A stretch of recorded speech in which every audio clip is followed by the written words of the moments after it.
Happy Friday again, everybody. Hope you had a great week. This week, we're continuing our series on when the worlds of criminal law and family law intertwine. And this week, we'll be looking specifically at assault family violence cases. We see these go hand in hand with nasty and contentious divorce cases all the time.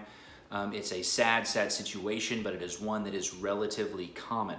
So the first thing you need to know if you're going through a divorce or anybody that you know is going through a divorce and there are allegations of assault, be they formal police records have been filed, criminal charges have been filed, or they've simply made the allegation in the pleadings alone, it's imperative that you sit down and talk with a criminal lawyer about what that means, what those cases can entail, what to watch out for, and to have that criminal lawyer on standby and retained to help navigate those waters with the DA and do everything in our power to keep the divorce where it belongs in the civil realm rather than coming over to a criminal court where criminal proceedings are going to be initiated against you, because at that point it's really hard to unring that bell.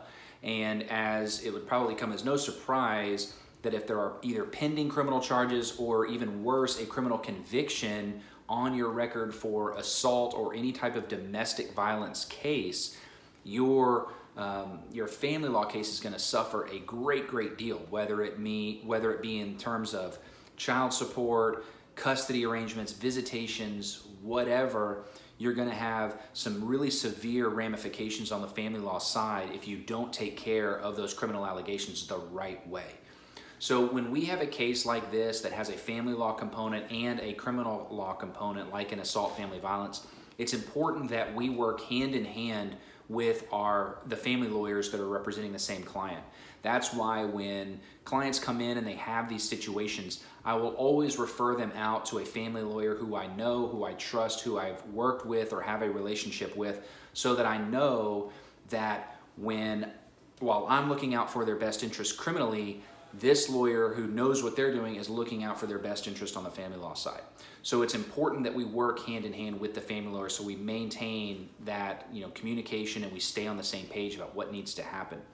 So the first thing to know is, like I said, get a criminal lawyer. The second thing to know is do not file any pleadings in the family law case that make affirmative statements about what did or did not happen. No affidavits, no pleadings to the best that you can avoid it. You don't want to file anything affirmatively until you consult with that criminal lawyer. And along those lines, you certainly don't want to sit down for a deposition or attend a hearing and testify under oath unless you have consulted with and have that criminal lawyer with you, because there are certain things that a family lawyer may not necessarily be on the lookout for, but nevertheless can really hurt you on the criminal side.